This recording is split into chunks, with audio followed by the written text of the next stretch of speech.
Olá, eu sou a Luciana. Eu sou a Patrícia. E eu sou a Sandra. E nós somos do Reflexões Parentais. Pegue um cafezinho, puxe sua cadeira e bora refletir. Começou. Bom dia, boa tarde, boa noite para quem está nos assistindo. Boa tarde, meninas. Tudo bem com vocês? Boa tarde. Tudo bom, Lu? Hoje nós vamos receber uma convidada muito especial, uma querida, educadora parental também, psicopedagoga, né, Carol? Isso. Tudo bem, seja muito bem-vinda. Obrigada por disponibilizar o seu tempo para tirar as dúvidas, nossas dúvidas e dos nossos clientes, da nossa audiência. Seja muito bem-vinda. Obrigada, meninas. Obrigada pelo convite, né? É uma honra ter sido chamada por vocês, né? Participar desse bate-papo tão gostoso aqui, né? Do Reflexões Parentais. E falar, né? Sobre esse tema aí, que eu acho que é tão importante, né? Que eu gosto tanto de falar e que é tão importante, porque ainda é cercado de muitas dúvidas, né? Então, espero que a gente consiga esclarecer bastante coisa aqui nessa conversa. Isso, nós vamos dividir aqui a nossa conversa em 2 episódios, porque é muito assunto, é muita informação, e nós vamos começar falando do diagnóstico de TDAH e de TOD. Carol, conta pra gente um pouquinho a sua experiência. Vamos lá, você começa e depois a gente vai jogando muitas perguntas. Tá Tem bem. muitas dúvidas, né? Bom, gente, vamos começar falando, acho que das siglas, né? Porque às vezes é muita sigla, muita sopa de letrinha, né? E as pessoas ficam confusas. O TDAH, né? É o transtorno de déficit de atenção e hiperatividade. Não existe mais, né? Tem gente que até hoje às vezes ainda fala de TDA como se para falar do transtorno quando não tem hiperatividade, né? Mas essa sigla ela não existe mais, né? O TDAH, né? Ele engloba, né? Todas as manifestações. Então a gente tem, na verdade, 3 subtipos, né? De TDAH. Então acho que já meio que me adiantando, né? Já quebrando aí um mito. Nem toda pessoa com TDAH é hiperativa. Então, a gente pode ter uma pessoa com TDAH que é quietinha. Inclusive, muitas daquelas, principalmente as meninas, né?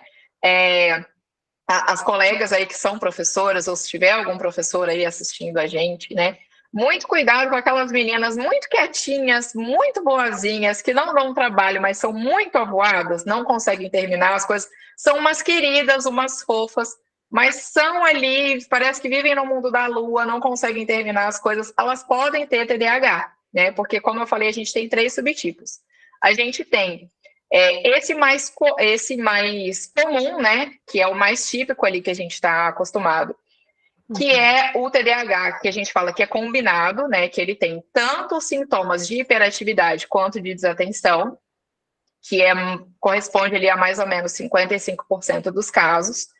Mas logo em seguida, com, se eu não me engano, 40, a gente tem o TDAH desatento, que é justamente isso que eu falei, daquela criança, daquela pessoa, né? A gente fala de criança, mas o TDAH ele é um transtorno para a vida inteira, né? Aquela pessoa que pode ser muito quietinha, mas assim, é muito distraída, não consegue concluir as atividades, não consegue se concentrar. Em atividades muito longas, né, que é um outro mito também, que o TDAH não consegue se concentrar, né, ele não consegue se concentrar em atividades longas, né, atividades que não tragam uma recompensa imediata. Inclusive, tem uma especialista que eu gosto muito, e eu recomendo todo mundo seguir e ler o livro, é a doutora Ana Beatriz Barbosa. Ela é mais famosa até porque ela escreveu um livro sobre psicopatas, né? Que acho que é Mentes Perigosas o nome do livro. Mas ela tem um livro sobre TDAH também que chama Mentes Distraídas, se eu não me engano. Depois eu confirmo até se vocês quiserem colocar na descrição do vídeo alguma coisa assim. Aliás, Mentes Inquietas, desculpa. Mentes Inquietas, o nome do livro, que ela fala sobre TDAH e ela traz um conceito que eu acho que é bem interessante, que ela contesta esse termo, né? Desatenção, porque ela fala que o TDAH ele consegue focar em coisas que são prazerosas, né? Então, já vi muita gente falar, inclusive já ouvi isso de professor na minha pós-graduação de psicopedagogia, falar assim, a pessoa que faz, por exemplo, criança, adolescente que vira à noite jogando videogame, não pode ter TDAH, porque o TDAH não se concentra em nada. E, na verdade, assim como o autismo, o TDAH, às vezes, ele hiperfoca. Numa coisa que ele gosta muito, ele pode hiperfocar. Então, ele pode ficar horas ali fazendo uma coisa prazerosa, principalmente quando a gente fala no videogame, que por mais que pareça que a pessoa está fazendo a mesma coisa por horas, na verdade, ela está fazendo milhares de coisas diferentes. Porque a gente tem tarefas diferentes para fazer ali, às vezes em segundos, né? São botões diferentes para apertar, é uma coisa diferente, tem que andar com o bonequinho, ou tem que pular, tem que pegar tal recompensa, tem que matar o bicho tal lá.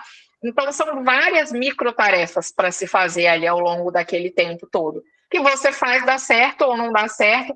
Então, assim, mas você tem uma taxa ali muito rápida, né? De estímulo-recompensa, estímulo e uma reação aversiva, né? Se der errado.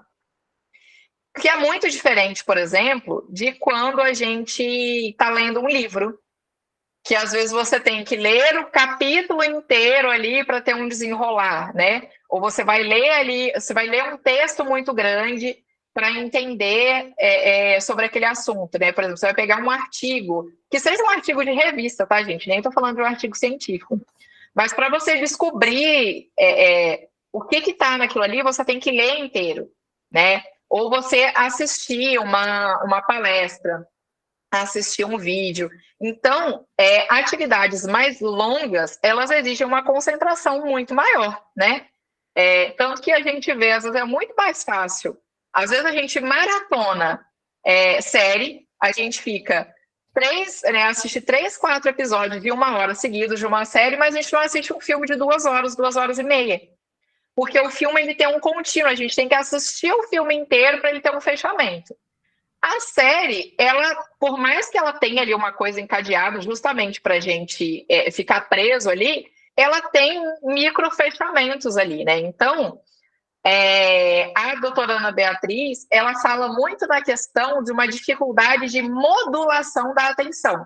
Então, o TDAH, ele pode hiperfocar numa coisa que gosta muito e não conseguir se concentrar em nada de uma coisa que não seja tão prazerosa, tão motivadora, né? Porque a questão principal do TDAH é justamente a motivação, não é a hiperatividade, né? Então, a gente pode ter crianças, pode ter adolescentes muito agitados que não têm TDAH, né? Então, uma criança ser muito agitada não quer dizer que ela tenha TDAH, né? O TDAH ele é muito mais ligado, ele é basicamente um transtorno que afeta a parte de motivação do cérebro, né? Justamente essa motivação para atividades que precisam de um tempo maior de sustentar a atenção, né? Então, eu fui falar da sigla, acabei falando um monte aqui. No caso do TOD, né? O TOD é o que a gente chama de transtorno positivo desafiador. O TOD, vamos dizer assim, a causa dele é uma coisa meio nebulosa ainda, né? O TDAH, assim como o autismo, eles têm uma base puramente genética, né? Então, não é um gene só identificável, igual, por exemplo, síndrome de Down ou outras síndromes, né, que tem um marcador genético. São vários genes associados, é como se fossem vários defeitinhos em vários genes que se juntando dão essa manifestação, né? Então, assim, tanto o autismo quanto o TDAH, eles têm esse fator poligênico, né, que a gente fala. Mas eles têm uma base genética, então é basicamente genética. Vai juntando ali ao longo das gerações até dar uma quantidade de defeitos suficiente nos genes para se manifestar um transtorno. O TOD, ele tem uma base genética também, mas ele tem um componente ambiental muito maior, né? Então, assim, a gente é como se a pessoa tivesse uma predisposição para ter TOD ou não, mas o ambiente, ele tem um fator muito, muito preponderante, né? Então, assim,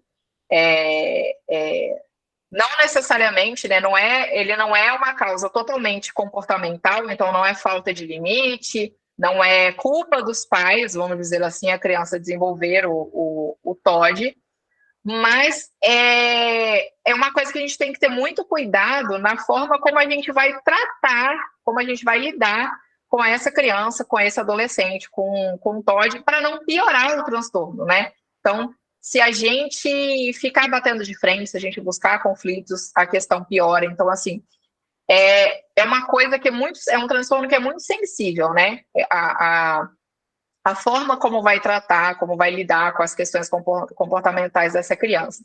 E ele pode estar ligado ao TDAH, né? É muito importante, né, a gente falar até sobre essa questão do diagnóstico, né, quando é que vai buscar, sobre a intervenção, porque quando a gente tem transtornos não tratados, não identificados, né, quando a gente não faz uma intervenção precoce, então, o caso mesmo do TDAH, do autismo, mas o TDAH a gente vê muito isso acontecer, que às vezes a criança, a gente demora para identificar esse transtorno, ou demora para tratar o transtorno, seja por dificuldade mesmo de conseguir o laudo, seja por resistência da família de não aceitar o transtorno, não fazer o tratamento adequado, essa criança, esse adolescente pode desenvolver um transtorno positivo desafiador em consequência do tratamento ineficiente de um transtorno principal, como, por exemplo, o TDAH ou o autismo. Acho que a Lu tem uma pergunta, que ela está com a mãozinha levantada.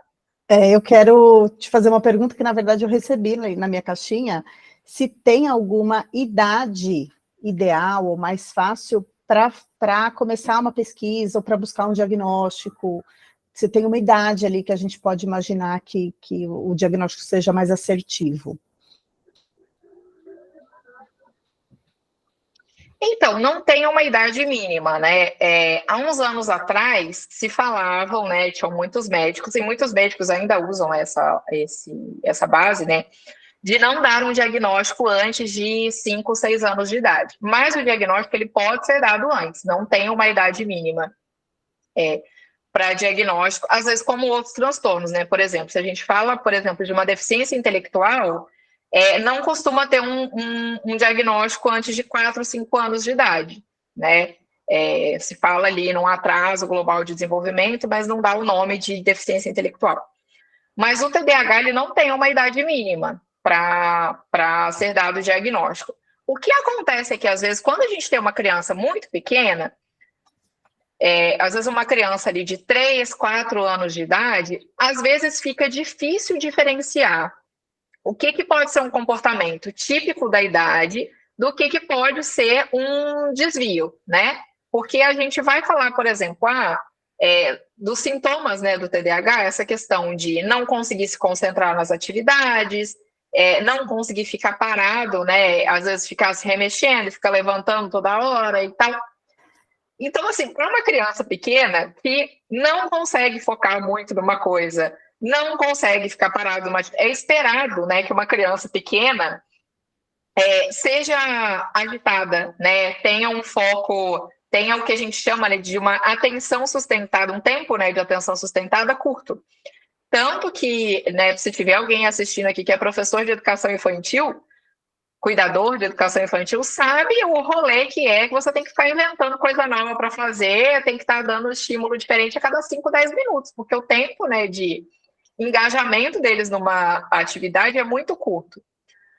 Mas, por isso que a gente tem que analisar ali, né, o quanto que isso desvia das outras crianças, né? Então, assim, eu sempre falo que o ambiente escolar ou de creche, um ambiente em que tenha mais crianças, ele é muito rico, às vezes, para a gente ter essa desconfiança de falar assim, eu acho que a gente tem que analisar alguma outra coisa aqui, né? Às vezes, de tirar isso, às vezes até uma coisa que a criança gosta de fazer, mas ela não consegue ficar naquilo ali por muito tempo, né? Mas, assim, não tem pro diagnóstico não tem uma idade mínima. Então, assim, o que acontece, tá? Geralmente, o que a gente vê mais as crianças sendo diagnosticadas ali por volta da idade ali escolar, que a gente fala, né? Entrando ali na alfabetização, até porque os problemas eles ficam mais visíveis, né? Como a gente tem uma exigência maior da escola, porque aí a criança não tem mais aquele componente tão lúdico, né? Já tem tarefinha para fazer, tem dever, tem cópia, às vezes, do quadro, vai escrever o alfabeto, vai treinar a letra. Então, uma coisa que a criança precisa um pouco mais de concentração, e aí você nota que tem uma criança ali que não consegue, de forma alguma, fazer aquilo ali, não consegue se engajar. Mas é mais por conta dessa dificuldade, às vezes, nas crianças pequenas, de diferenciar se aquele é um comportamento típico ou se é um comportamento do transtorno, né? Se é um comportamento, assim, atípico da criança, é um comportamento de risco, né? Vamos dizer assim. Mas não impede, por exemplo, que uma criança de 3, 4 anos seja diagnosticada com TDAH, não tem nenhum impedimento, porque tem crianças que, mesmo pequenininhas, a gente vê que elas fogem muito do padrão ali das crianças ali da mesma idade, com o mesmo nível ali de estimulação, né, o mesmo nível ali ambiental, e a gente vê que foge muito do padrão. Então pode ter uma criança pequena, né, menor ali de 6, 7 anos de idade, que tenha o transtorno. Só que o mais comum de acontecer é esse diagnóstico ser dado ali por volta da entrada ali na escola, porque fica as diferenças, né, as dificuldades elas ficam mais evidentes, mas não tem uma idade mínima para o diagnóstico. Acho que a Sandrinha levantou a mão. Carol, assim, uma vez que a família, né, já identificou, por exemplo, o TDAH e causa essa dificuldade para os estudos e tudo mais por conta da concentração, o que você acredita que essa família pode fazer para ajudar essa criança ou esse adolescente aí a ter esse desempenho melhor?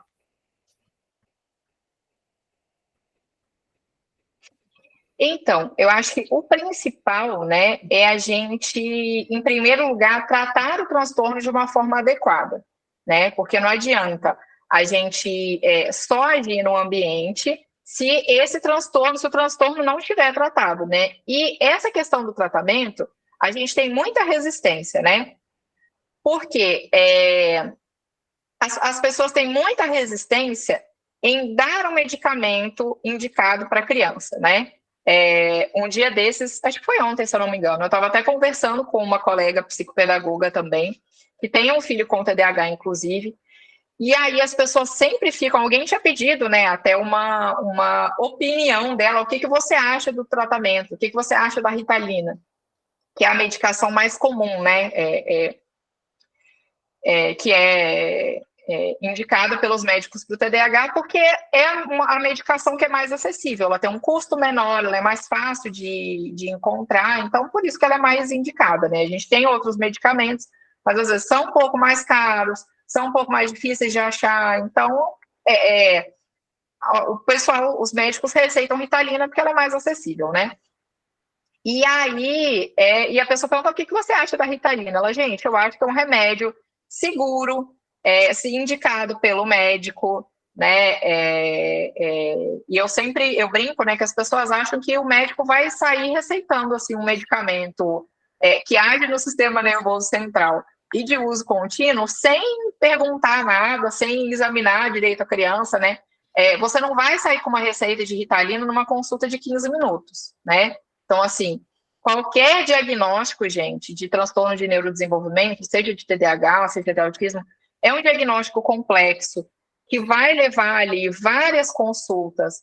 Provavelmente o médico vai pedir a orientação de vários profissionais diferentes, vai pedir avaliação de vários profissionais para entender se aquelas dificuldades, se aqueles sintomas não podem ser explicados por outras questões, né? Mas as pessoas têm muita resistência em falar assim, a criança tem que tomar remédio, né? Mas o padrão ouro, né, do tratamento do TDAH, ele é essa combinação, né, da medicação psicoestimulante, que aí pode ser a Ritalina. Aqui no Brasil, né, a gente tem 3 opções atualmente, que é a Ritalina, o Venvance ou o Concerta, junto com a psicoterapia cognitivo-comportamental. Também falando, né, que pode usar outra abordagem? Pode, mas a mais efetiva é a TCC, pela forma até, né, que é estruturada o tratamento. Então, acho que assim, o primeiro passo para ajudar essa criança a ter um desempenho melhor na escola é fazer o tratamento indicado pelo médico, né? Usar esse protocolo ouro, né? Que não foi tirado da cabeça de ninguém, né? Foi fruto de um estudo de longa duração, com muita gente envolvida, em que foram testadas várias abordagens terapêuticas, e a abordagem que deu mais resultado, que foi mais eficiente, foi essa combinação da medicação com a psicoterapia, né? Então, a criança estar fazendo o tratamento é muito importante. Por quê? Primeiro, se a gente falar por que essa combinação, né? A medicação vai ajudar a regular as substâncias no cérebro necessárias para melhorar essa motivação, melhorar essa concentração nas atividades, né? Então, assim, aumentar esse tempo de atenção sustentada, aumentar esse tempo de concentração, de engajamento nas atividades. E a psicoterapia, ela vai fornecer ferramentas para que essa criança, para que esse adolescente, esse adulto, né, porque a gente tem adultos recebendo diagnóstico também tardio, mas para que essa pessoa consiga se organizar melhor. Então, consiga organizar melhor o material escolar, consiga organizar melhor as suas atividades, as suas rotinas, né? Então, assim, respondendo, né, a pergunta, eu acho que a gente tem alguns passos, né? Então, em primeiro lugar, né, acima de tudo, os pais seguirem o tratamento recomendado pelo médico, né? A medicação, ela é uma medicação segura, uma medicação testada, usada já desde a metade do século passado. Então, é uma medicação segura de ser usada, contanto que prescrita por um médico, por um profissional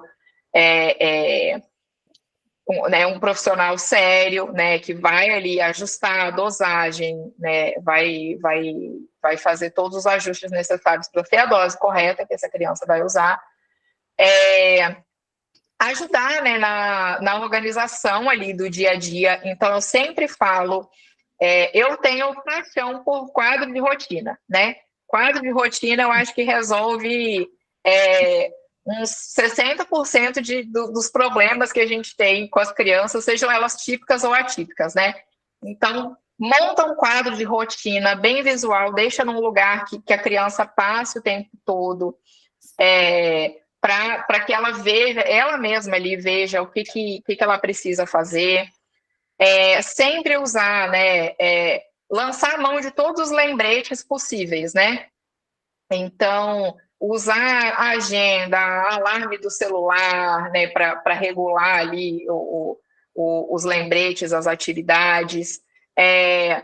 Uma coisa que eu gosto bastante também, que eu recomendo para todo mundo, mas principalmente para quem tem TDAH, principalmente na hora de estudar, eu gosto muito de um método chamado método Pomodoro, que é um método de gestão de tempo, né? É um método de produtividade, de gestão de tempo, que ele consiste em alternar tempos de trabalho e tempos de descanso, né? Justamente para não sobrecarregar o cérebro e a gente, na verdade, poder render mais. Então, assim, é uma coisa que funciona muito para qualquer pessoa, mas para o TDAH, que tem essa dificuldade de se manter em atividades longas, né, de não ter que não tem essa recompensa imediata, eu acho que é muito interessante, né? Então, você divide em blocos de tempo. O Pomodoro em si, ele é organizado em tempos, né? Você tem 20 minutos de tarefa e 5 minutos de descanso. 20 minutos de tarefa, 5 minutos de descanso.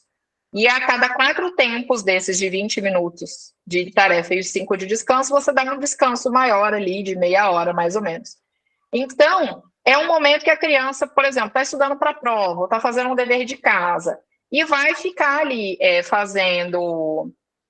vai ali fazer a tarefa por 20 minutos, coloca o despertador no celular, coloca um alarmezinho, né? O Pomodoro foi porque ele usou um timer daqueles de cozinha que era no formato de um tomatinho, né? Mas coloca um timer qualquer ali para marcar o tempo. Deu 20 minutos, sai, vai beber uma água, vai jogar no celular um pouquinho. Jogar no celular? Vai jogar no celular, vai olhar a rede social, vai fazer alguma coisa que seja prazerosa, vai no banheiro, vai beber uma água, vai comer uma coisa, alguma coisa assim, para ter ali dá uma relaxada na cabeça, dá uma desopilada, faz uma pausa. E óbvio, né? Essa pausa tem que ser curta para voltar. Não dá para ficar trabalhando 20 minutos e descansar 40, né? Então, mas eu acho que o Pomodoro ele é muito útil para quem tem TDAH, para ajudar, né, nesse desenvolvimento maior aí, para diminuir essas dificuldades com as tarefas, né? Então, assim, a gente sempre fragmentar esses tempos de estudo, justamente por conta dessa dificuldade que o TDAH tem de focar por muito tempo numa coisa que não traga uma recompensa imediata. Então, eu acho que o Pomodoro ele é bem interessante para aumentar, né, esse engajamento nas atividades, né, na concentração ali nos estudos, né? E assim, se a gente for trazer para dentro da sala de aula, eu sempre recomendo que a criança fique sentada próxima do professor, né, de preferência ali na frente da mesa do professor, longe de janela, longe de porta, o mais longe possível, né, a gente evitar o menos possível distrações, né? Então, vai estudar em casa, deixa a mesa limpa, né, o local de estudo limpo, sem ter coisa para mexer, coisa para brincar, muita estimulação, porque qualquer coisinha dispersa, né? Eu lembro que teve uma vez que eu vi um meme que eu achei muito interessante, que comparava o cérebro do TDAH como se fosse um gato perseguindo milhares daqueles laser point, né, que a gente usa para apontar ali, às vezes quando vai fazer palestra, né, essas coisas assim, aqueles pontinhos de laser. É como se o cérebro do TDAH fosse um gato perseguindo milhares de laser points ao mesmo tempo, né? Porque é justamente essa dificuldade em inibir os outros estímulos, né? Então, às vezes, tem um quadro legal, vai estar lá escrevendo e vai ficar olhando o quadro. Vai passa uma abelha e está perseguindo a abelha. É bem isso. Barulho, às vezes, de ar-condicionado, do ventilador, aquele barulho da lâmpada, principalmente aquelas lâmpadas de tubo fluorescentes que ficam com o... e tem aquela pecinha lá que faz elas funcionarem, que fica fazendo um barulho relativamente alto às vezes, né? Esqueci o nome da peça lá. É reator? E fica fazendo um barulho. Aquilo ali pode distrair. Isso, reator. O reator da lâmpada fica fazendo um barulho ali, e às vezes aquele barulhinho ali vai distrair. Então, a medicação, justamente, ela vai ajudar a inibir o cérebro, né? A inibir esses estímulos distratores e conseguir se focar na atenção principal.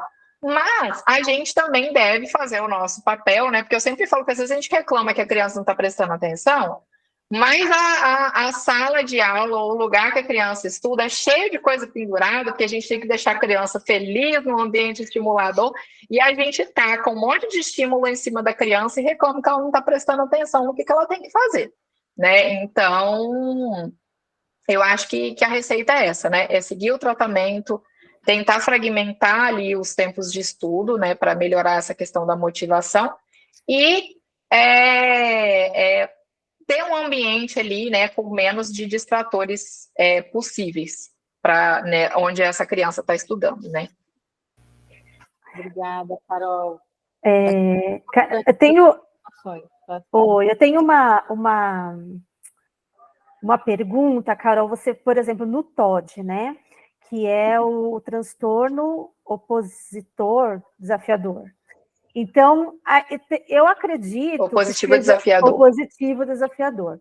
Esse transtorno, eu lembro a primeira vez que eu ouvi falar nele, eu já estava na sala de aula, foi num desses treinamentos que a gente faz ali de professores, né? E a minha coordenadora convidou uma pessoa especialista, E ela falou sobre o TOD. Eu fiquei assim, eu lembro que eu falei assim, gente, mas existe esse transtorno, né? Porque a gente tem muito essa crença de que o aluno, no caso, que era o tema, né? Não era nem exatamente assim, criança na escola, mas em casa, mas na escola, que ela agora ela está muito sem limites, e porque enfim, ela não sabe falar não, ela não respeita regras, e as crianças hoje não são mais como antigamente. Então, assim,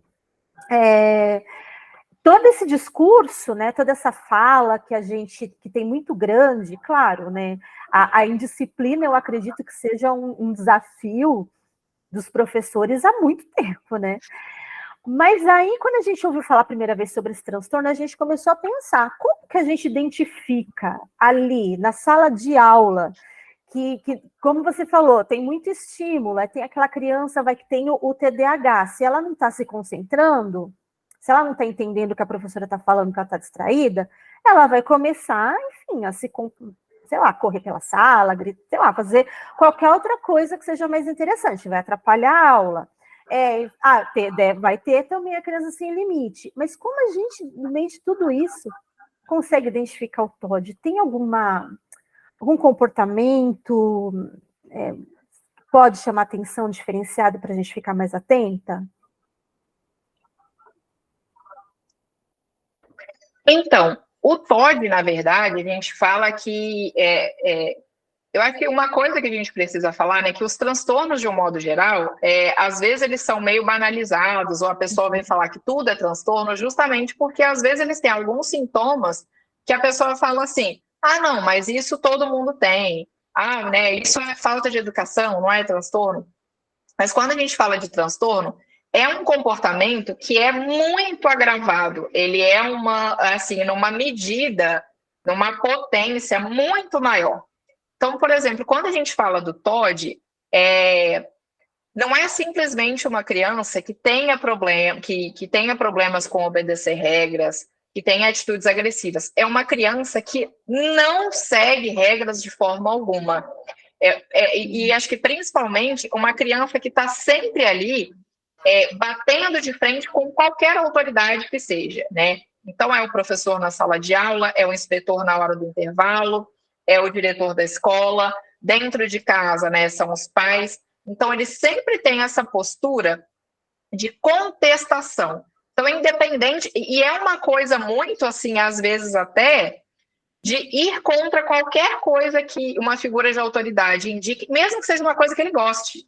Então, é aquela coisa, assim, de se falar, assim, nossa, você vai chegar com uma coisa que a criança gosta, você sabe que a criança gosta muito, mas só para ir contra, vamos dizer assim, só para ser do contra, ela vai falar que ela não gosta mais. Então, é um embate, assim, nesse nível, sabe? De contestar por contestar, para ir contra mesmo, sabe? Para falar que, vamos dizer assim, ninguém manda. Então, é uma contestação da autoridade e vamos dizer assim, uma agressividade no comportamento que estão muito além de qualquer padrão. Às vezes, até mesmo de um padrão de uma criança que tem um outro tipo de transtorno, né? Porque, por exemplo, no TDAH, às vezes a gente pode ter essa dificuldade em seguir regras, mas às vezes é uma dificuldade em seguir regras e rotinas por causa desse problema, dessa dificuldade de engajamento do cérebro. Então, às vezes, não é que o TDAH, às vezes, deixa de seguir as regras, não porque ele não quer, mas porque ele não consegue. Então, se atrapalha em rotina. Então, às vezes, não consegue seguir horário porque se atrapalha, não tem muita noção de tempo, deixa tudo para cima da hora. O TOD não, é uma coisa de não seguir regras pelo embate mesmo, sabe? Então, acho que talvez a chave maior ali para identificar seja essa postura opositora, sabe? Acho que o nome mesmo diz. É essa postura de oposição, de desafio, sabe? De você não manda em mim. E aí, é claro também e aí já não é um papel do professor, né? Acho que o papel do professor é identificar ali essa postura opositora, essa postura desafiadora, de conflito, né? De busca de conflito, de buscar bater de frente. E aí, vamos dizer assim, o diagnóstico mesmo, né? Identificar mesmo se isso é uma questão, se isso é um transtorno, ou se é uma questão ambiental, né? Porque a gente pode colocar também, às vezes, a criança tá com a criança ou adolescente, né? Não costuma aparecer muito em crianças muito pequenas, né? Às vezes são crianças um pouco maiores ali, uns 8 anos, 10 anos, ou ali já pré-adolescente, adolescente. Às vezes é uma criança que está sofrendo abuso, às vezes é uma criança que tem cuidadores negligentes, está ali numa situação de violência, e ela pode ter comportamentos desse tipo como se fossem um pedido de socorro, né? Uhum. E podem ter crianças que estão em lares relativamente estruturados que vão ter esse comportamento, vamos dizer assim, sem causa nenhuma, né? E a gente aí identificaria o transtorno. Mas essa é uma identificação que quem cabe fazer, quem consegue fazer, né? Seria ali um clínico, um psicólogo, um psiquiatra.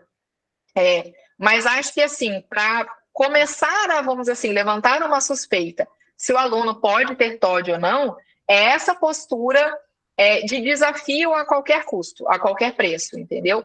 E é uma coisa que não adianta nenhuma sanção, se castigar piora, sabe? Então, assim, o TOD principalmente, óbvio, né? Nós, como educadores parentais, a gente não fala de castigo em hipótese nenhuma, mas é uma criança que o castigo nem funciona em momento nenhum. Não vai fazer parar o comportamento, não vai fazer se sentir inadequado. Parece que você coloca mais lenha na fogueira, porque parece que dá mais combustível para bater mais de frente ainda. Então, é justamente por assim, para causar desconforto. Então, vai falar, por exemplo, dentro do contexto da escola, vai colocar de castigo, vai falar que vai suspender, vai tirar ponto na prova, não tá nem aí. Porque é totalmente por essa postura de embate, né? Ao contrário, às vezes, de uma criança que está tendo um comportamento desafiador nessa questão desse pedido de socorro, que às vezes faz uma coisa e se ressente, e chora, e pede desculpas, porque é só porque está descontrolado e não tem outras ferramentas, o TOD é quase como se fosse uma coisa proposital, entendeu? É como se ele estivesse tendo aquele comportamento desafiador para desafiar mesmo. É um comportamento proposital e não um comportamento de pedido de ajuda, porque eu não sei pedir ajuda de outra forma. Então, é mais ou menos isso. Parece que tipo, é um comportamento, assim, gratuito, né? Que, assim, você fala, por que será que ele tá assim? Tá acontecendo alguma coisa? Não tá acontecendo nada. É porque ele é assim e pronto. Complicado, né? Obrigada. Muito bom, Carol. Eu acho que está dando uma clareada para todas as mães, assim, né? E aí, o que eu queria te perguntar para a gente já ir caminhando aqui para finalizar. Você é psicopedagoga e educadora parental. E aí, nesse fechamento de equipe multidisciplinar para cuidar dessas crianças, que não dá para ser um profissional só, aonde entra o educador parental? Por que um acompanhamento parental, de um educador parental, faz a diferença e ajuda na rotina dessa família que tem uma criança diagnosticada?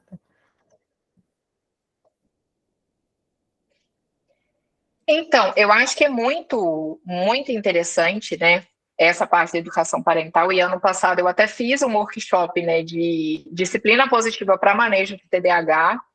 Pretendo relançar ele, né, fazer mais uma edição dele agora no segundo semestre de novo, justamente porque eu acho que tem essa importância, muito até do que você já falou, Lu, na pergunta, de estruturar a rotina, né? Rotina é muito importante para qualquer criança, mas para uma criança que tem TDAH, ela é mais importante ainda para dar essa base, né? Porque é uma criança assim que é muito fácil ela voar, né? É muito fácil ela se distrair com qualquer coisa.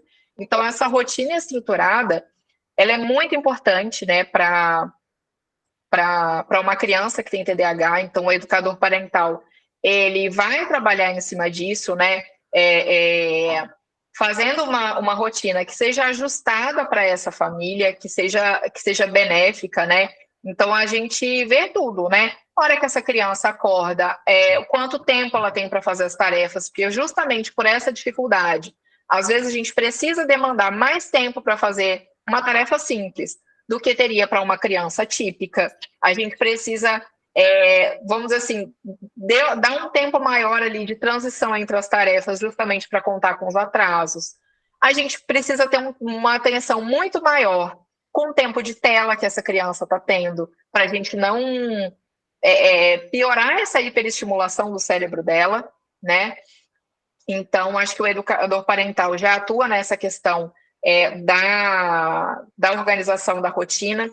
E eu acho que até uma função principal, né, é na forma como vai lidar com o comportamento da criança, né? Até com a questão da autoestima, né? Porque como é uma criança que às vezes se enrola para fazer as coisas, ou é muito agitada, e aí nessa agitação às vezes derruba as coisas, ou faz de qualquer jeito, é meio estabanada, isso às vezes vai, e principalmente do jeito que essa criança às vezes é tratada nos outros ambientes em que ela frequenta, na escola, que às vezes não tem uma compreensão tão grande, então isso vai minando um pouco a autoestima dessa criança, né?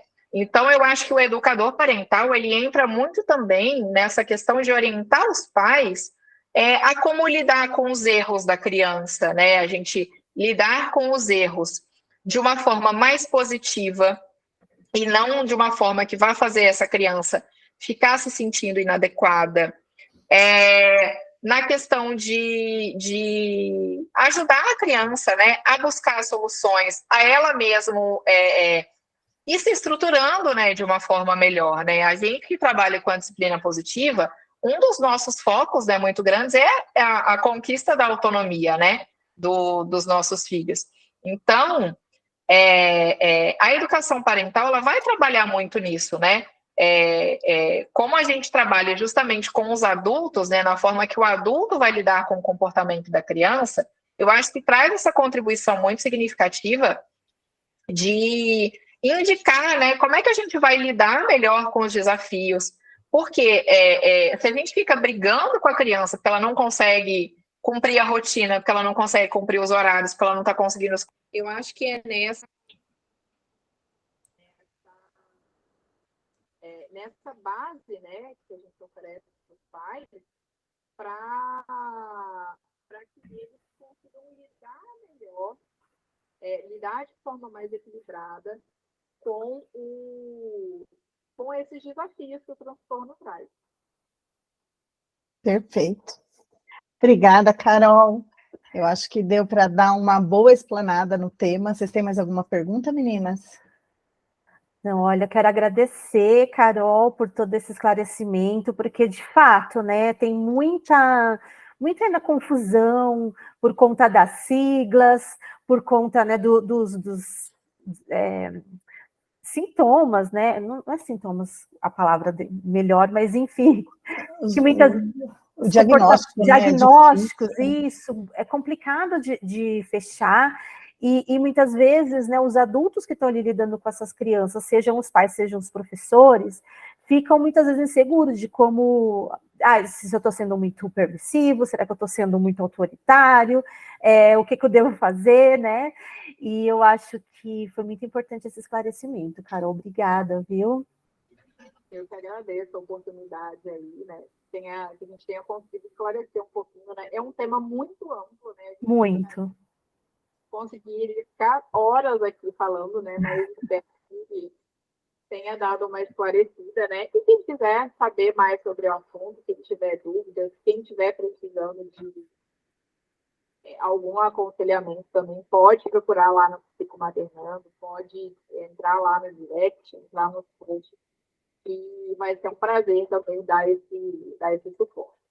Isso, nós vamos deixar na descrição o contato da Carol, o Instagram, por onde que vocês encontram ela também, e ela vai estar com a gente ainda em outros episódios, falando de autismo, então logo mais tem mais Carol aqui no nosso podcast. É isso aí. Obrigada, meninas, Obrigada. até a próxima. Até a próxima.